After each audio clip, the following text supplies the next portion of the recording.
Greetings to the south, hopefully to the north, west, and east. I am Masindi Managa, your YouTube presenter of Ariambe, the talk show. And today, here with me is Dr. Gomba, and he's going to take us on his journey of where he started, where he is right now, and where he thinks he's going. Please, take us through. Okay, thank you very much. And first of all, I would like to appreciate being invited in this amazing and wonderful talk show. I just am glad that you honored my invite. Okay, thanks. As it has been indicated, I would like to take you through my journey. Just like any other boy, I grew up in a village. The village that I grew up, it's called Zanan. Zanan is popular known as a village where the king of Venda stays. Mm-hmm. Yeah, so which means I'm fortunate for that. And what's the name of the king? It's the king. It's in Peputundra. It's in Pepuramabrana. Yeah. I'm not sure if it's still, but there's still that battle of kingship at the moment. Yeah.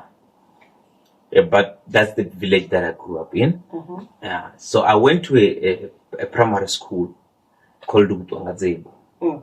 And then Utwangadzebu, that's where after Utwangadzebu, I went to Zapa Secondary School. Mm-hmm. And then that's where I completed my grade 12. And what stream did you take in high school? So history. I'm a historian. Yes. Yeah. So majority of the people think that I'm a scientist. I don't know whether being a scientist suits me. But I usually tell them that I'm a social scientist. Yeah. So which means that I'm also a scientist. So I'm a historian. I studied history. Yes. Mm-hmm. Yeah. So after completing my grade 12, I went to University of Venda. But before I take you to the journey of University of Venda, the time when I was doing my grade 12, it was extremely difficult for me, simply because at home there was no electricity. Yeah. So which means one was compelled to use a candle to study. Yeah. That's how tough it was. And why was there no electricity? Simply because there was not enough money at home. Yeah. To pay electricity bill. So which means you're compelled to use a candle to study. And at that time, it was not that easy, because there was this huge pressure around your peers. They will be sharing what they've been watching it on television and everything, and you just have to keep quiet and just listen to them. It was extremely difficult, but nevertheless, at some point, it serves as a motivation, because I had to be extremely focused on my studies. That's when I decided even to get a bachelor. Yes. And thank you. The majority of the people never believed that I was going to achieve it, but it was simply because of the background. I usually say this most of the time when I'm encouraging young people that no matter what the situation, no matter what the odds are, and never give up, and don't allow your background to pin you to the ground. Yes. Yeah. So your background does not define you. It does not define your destiny. You can rise and become something. You can achieve great things. Yes. So that's where I went to university. When I went to university, I went to University of Venda. And was that your first choice? My University of Venda, I can say my first choice. No, it's funny, because my first choice was a college. A college. It's known as Vembe. It's called Vembe. Yeah. That was my first choice. So what changed? No, what changed is when I got an inspiration from one of my friend or my brother. Yeah, he's the one who motivated me to say, you know what, I'm studying at the University of Venda. Then I raised my hand. University of Venda, what are you studying? I'm studying social work. Okay, so what social work is all about? Okay, it started explaining to me what social work is all about. But I had three choices.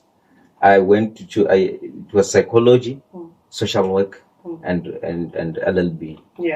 But I went for social work, simply because I noticed there was someone who would be guiding me through. Yes.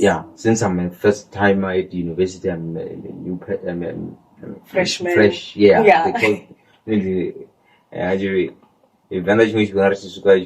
fresh. Yeah. Yeah, so it means that you are fresh. Yes. In university. So, being a freshman at the university, you'll need guidance. Yeah. Of some sort. Yeah. So that's what actually motivated me to go for this course, and he guided me throughout, and started falling in love with this profession. Yeah. Yeah. That's the way I went to study. Yes. Social work, and then 2 years down the line, came across a challenge. Okay. What's the challenge? Yeah, because I got this at the bazaar. It's called NSS. By that time, it was paying 70% and 30% you need to cover yourself. Yeah. Unlike these days where it covers 100%. So by then, it covers 70%, you need to cover 30%. Yeah. And I couldn't manage to pay that 30%. And then we had this very huge discussion at home. It's either you need to quit and try to come. It was depressing for me. So I can't do that. Fortunate enough, they introduced a bazaar in the profession. Yeah. The bazaar was covering everything. It was covering tuition fee, books, food, accommodation. Yeah. That's why I actually call this journey a journey of grace. Yeah.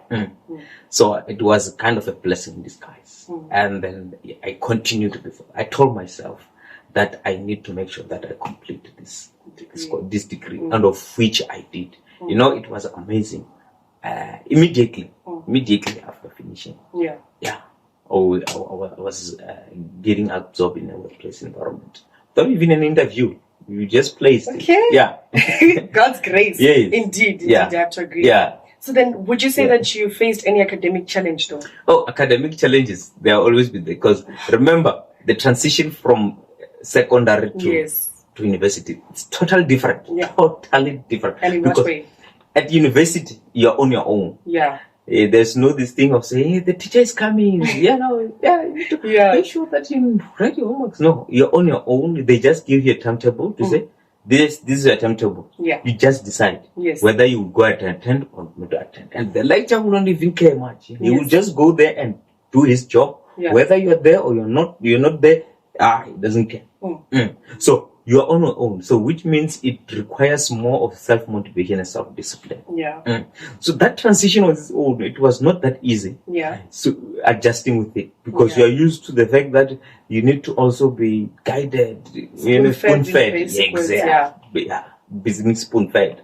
So we're used to that. Yes. And you had to understand that. So you are independent. Yeah. You need to take responsibility as a young man. You need to make sure that you do everything on your own. You need to also, again, remember at university, you're independent. You need to also learn how to cook. You need to learn how to manage your finances. You need to. There's also a pressure of understanding how things are done, how to write an assignment. They will just give you, say, okay, go, we're giving you an assignment about this topic. Go and write an assignment. Due date of the assignment is on this day. You don't know how to go about it in terms of writing assignment. You don't know the procedures and everything, the logistics, and how to write assignment. It was quite challenging. But as I've indicated, on my side, it was a different story altogether. In a way that I have someone who was walking the path before me. That was an advantage for me. Because the person had to teach me, has to show me. But adjusting with it, it was tough. It was tough, but eventually, if you have, I've always said this, that I've always have this quote by one of the philosophers. His name is Socrates. Yes. He said, I know that I'm intelligent. Yes. Because I know that I know nothing. Okay. And what did that mean to you exactly? It simply means, if you acknowledge that you don't know, you stand a chance of knowing more. Yeah. So it shows a teachable spirit. Yes. If you have a teachable spirit, it's easy for you to learn. If you have that spirit of saying that, please, I don't know much, please help me. Yeah. If you have that spirit, I'm telling you, you'll go far. Unlike, even if someone is coming to you telling you about something in relation to your subject or something that may be in line with your expertise. Don't just say, no, man, I've been a social worker for almost 20, 30 years. Yeah. No, just relax, listen, take time. You might learn something. Because I believe that everybody has got something to share. Yes. That's why I always believe that nobody in this world is born as an accident. You're not born to add statistics. You're not born to just say that to decorate earth. Yeah. You are born so that there's a specific purpose that you need to fulfill. There's something that you need to achieve in life. Yes. Yeah. Hence, I keep on saying that you might be looking at your background and looking at your situation and think that, no, I can't do it. I can achieve it. I'm saying it's possible. You can do it. You can rise and say to yourself that I will achieve it. So as for me, I'm motivated. I call it the book of life. Yeah. It says that there is nothing impossible only if you believe.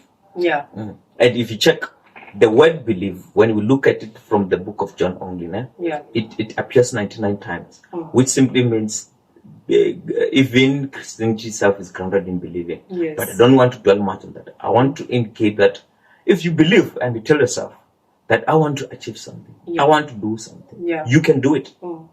Against all odds, you can achieve it. Yes. Right now, no, after I graduate, after graduating, I went I got a scholarship to study for higher certificate in management. From a certain institution called Foundation for Professional Development. Then after that, I got another qualification. It's a diploma in theology. Yeah. Then after that, I got my master's in rural development. Yes. Yeah. So in masters, you are compelled to write a dissertation. A dissertation, it's like you are embarking on a research. You identify a certain topic. Yeah. And then you embark on a research. Yes. And my research was focusing more on issues that has to do with mental health. Yeah. So mental health is one of the area that it's very close to my heart. Yeah, it's throughout my journey for the past, I think I've been a social worker for the past 13 years, as we're speaking right now. Yeah. Yeah. And then one of my area that I was focusing on was the issues of mental health. Yeah. Because I worked in a psychiatric setting for almost 7 years. Yeah, so you could tell already things that I've been observing there. I've been observing. It was tough. You could tell this issue of mental health is a serious one. Yeah, because that's why from research perspective, indicate that almost 250 million people are suffering from depression. So which means 1 out of 3 people, they are likely to be having a problem of depression. Yeah. Yeah. And right now it's worse because it indicates that children or young people between the age of 16 and 18, they are likely to commit suicide. So we're having a serious problem. We are living in a society which is having a serious problem of mental health. Yeah. So that's why I found myself advocating more for issues of mental health. I speak more about issues of mental health. Because mental health is something that is very important. Yes. You can have, I always say that you can have billions in your account, but if you are not healthy, you will never live to enjoy those millions.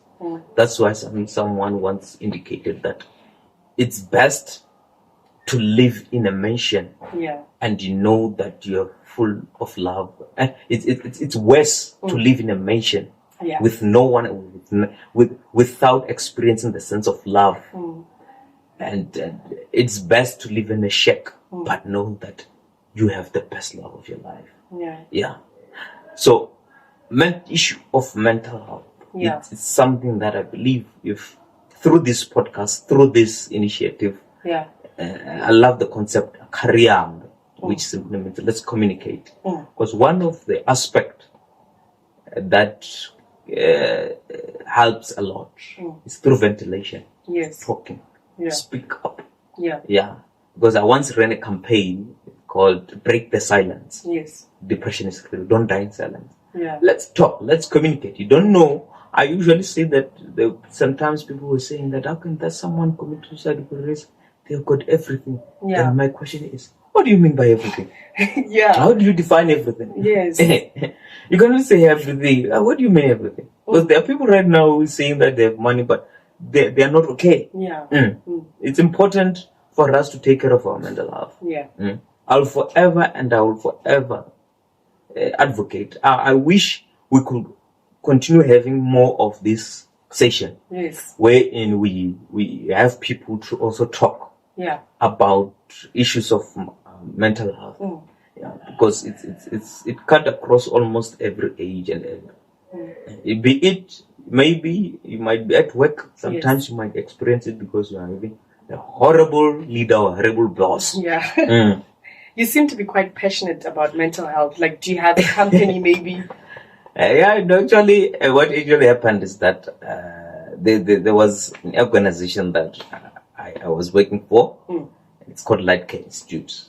Yeah, which its focus was focusing on the issues of mental health and caring for mental health. Yes. Yeah, and that's the initiative that I was busy with. So that's how it actually led me to talk more, to have this topic of mental health. Yes. Go to spread. Yes. Out there. Right now, as you've indicated that doctor, actually I'm all on that journey. Yes. Of to complete my PhD. Yes. Yeah. Right now my focus on the focus of my topic, my PhD, it's based on men and mental health. Actually, there is a book. You motivated me to write a book. Actually, yes. Yeah. Yeah. There's a book that I'm busy with. Yes. It's about men and mental health. Yeah. And because I've also realized throughout this journey of mental health, it's difficult for men to speak up. Yes. Men don't talk. And why is that? That is a problem. That's why I'm conducting research to say why men, why aren't you talking? Yeah. Why aren't you ventilating? Yes. Yeah. So my research will be focusing on that to say, let me first try to understand the perception of men in terms of mental health services. Yes. What is their understanding? Why are they not going out to seek assistance? Because we're having a lot of problems. If you check, if you right now maybe on weekends, on Fridays, yes, you go to taverns or shebins, you find men there. And the different shebins, I'm telling, different. If you go now, maybe if we're around here, if you go to taverns, maybe at around 9, you'll find a lot of men there. You have to ask yourself a question: why? Why do we have a lot of men in there? Why? Because there's something they believe they are trying to solve their problem by drinking, and that's not it. There's something that they're running away from, and we need to find a way. How best can we address this problem? Yes. What is that we can do? Yeah.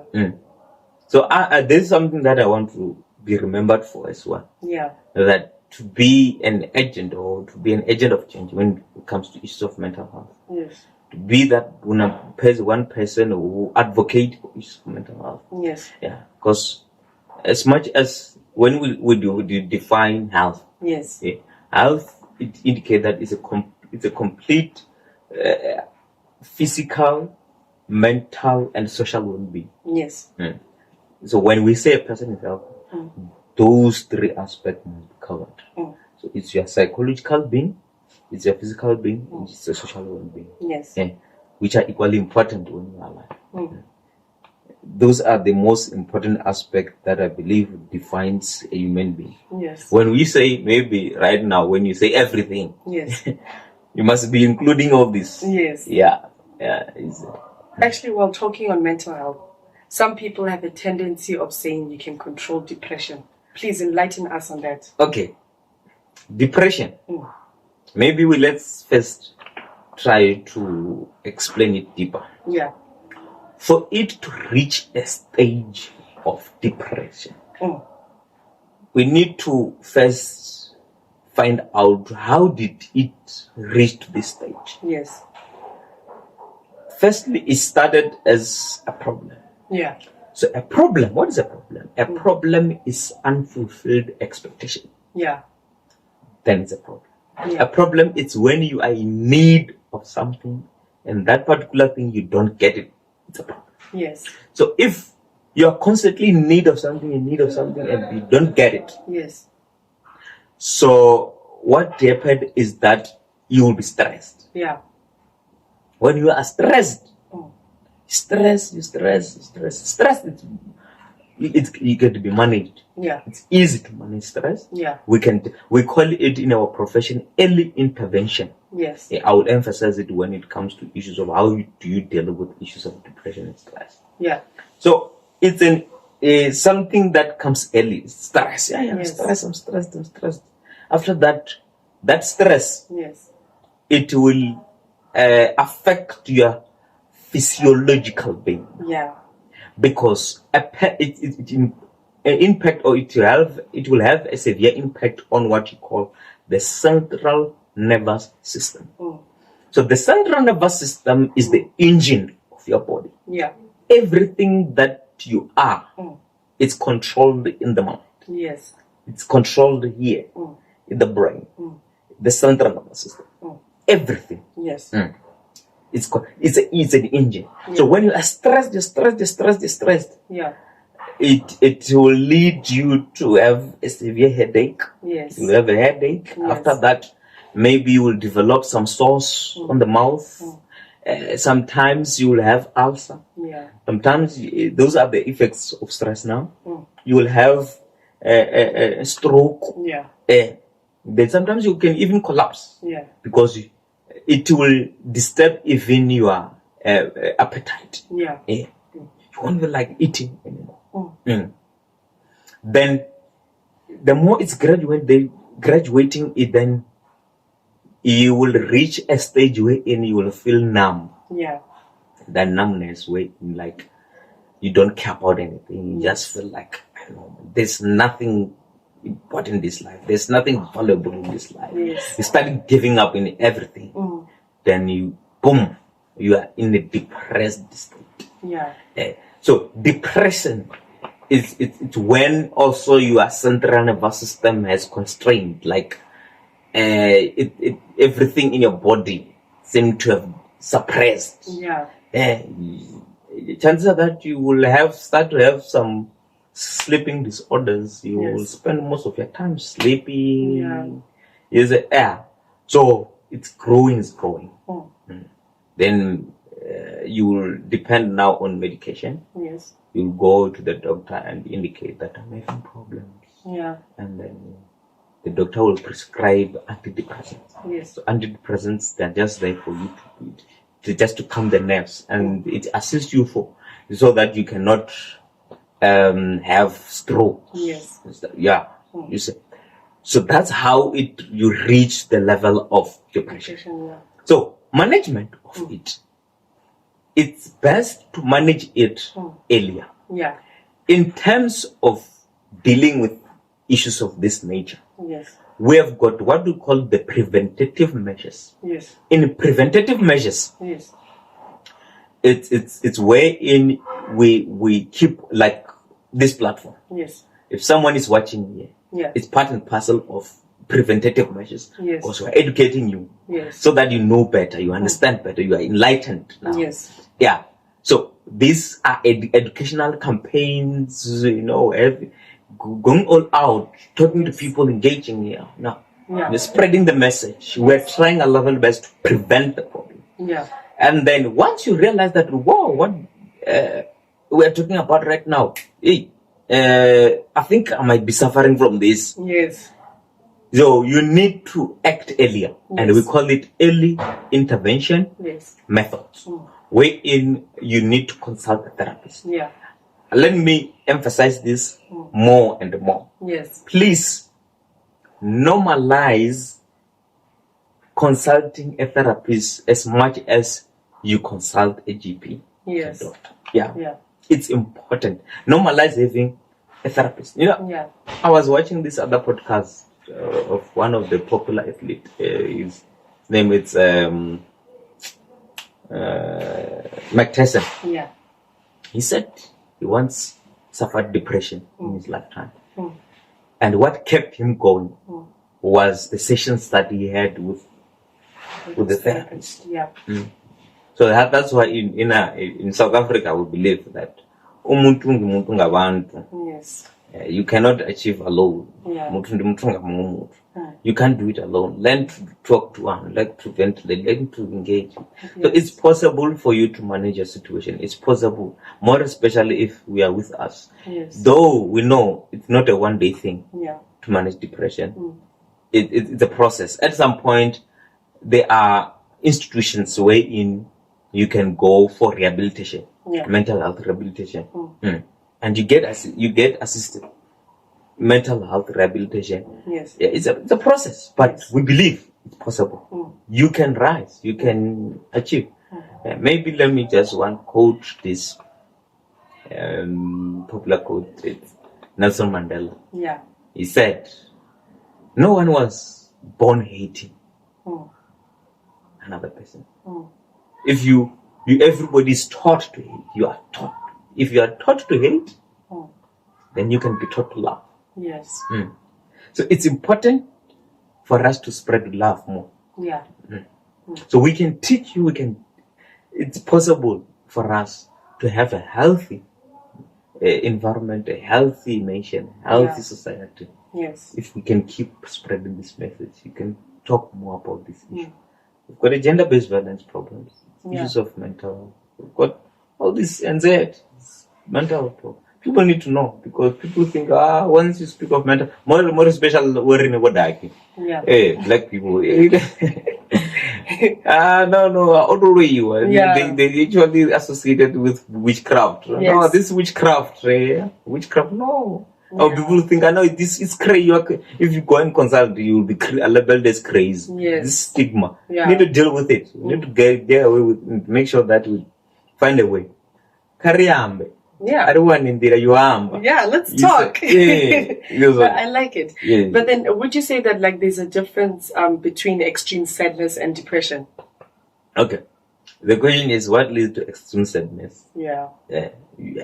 So it means that you are sad, but it's extreme. Yes. So what led to that? It simply means that depression. Let me also explain it also in this way: that it's when you are dwelling in one thing over and over again. Yes. It's like you are just in you like, how can I put it? We have put you inside the river. Yes. And then we said to you, there's an option for you to survive. Yeah. And then you just remain there. Yes. Just stand there. Yeah. Say, hey, Mre, can't you see this water? Yes. You'll soon drown. Yeah. Just stay there. And then boom, voila, you end up drowning. End up just drown. Going because you've just decided to just dwell in the same place. Yes. Worrying, it's like a rocking chair. Yeah. It gives you something to do. Yes. But it does not take you anywhere. Yeah. You just move around. Yeah. Rocking chair, just give it. But you're still in the same place. Yes. That's what extreme sadness also, it's also led by someone being disappointed in yourself. Yeah. Telling yourself that, no, I was supposed to be here. Yeah. Supposed to be here. You feel like, you've disappointed yourself at some point. Yeah. You end up being angry to yourself and everything. You end up sad.